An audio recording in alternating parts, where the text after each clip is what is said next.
90% মানুষ বিজনেসে ফেল করেন তাদের আইডিয়া খারাপ এই জন্য কিন্তু না, তাদের ধৈর্য কম। জি, আমি একদম ঠিক বলছি।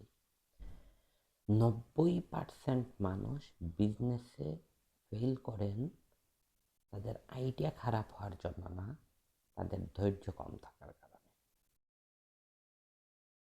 আপনি যখন বিজনেস করতে আসবেন, চিন্তা যদি করেন যে প্রথম মাস থেকেই আপনার সেল আসা শুরু হয়ে যাবে, আপনার প্রফিট হবে, তাহলে কিন্তু আপনি সত্যি কথা হেরে যাবেন।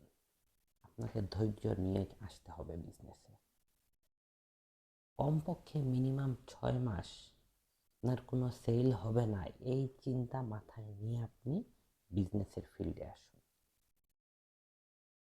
কিন্তু সমস্যাটা কোন জায়গায় হয়? প্রথম মাসে সেল না আসার কারণেই অনেকেই মনে করেন বিজনেস আমার জন্য না। কিন্তু সত্যিকারের যারা সফলতা চায় বিজনেস থেকে, তারা এইগুলাকে কিন্তু নিজের ট্রেনিং হিসাবে নেন। কেন আমার কাস্টমার আসছে না, কোন জায়গায় আমার গ্যাপটা আছে, এইগুলা ট্রেনিং হিসাবে নিয়ে সেগুলা ফুলফিল করার চেষ্টা করেন।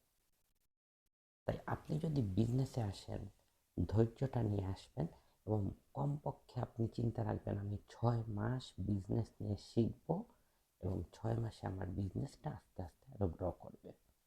এই মন মানসিকতা নিয়ে যদি আপনি বিজনেসে আসতে পারেন, ইনশাল্লাহ আপনি সফল হবেন। ধন্যবাদ।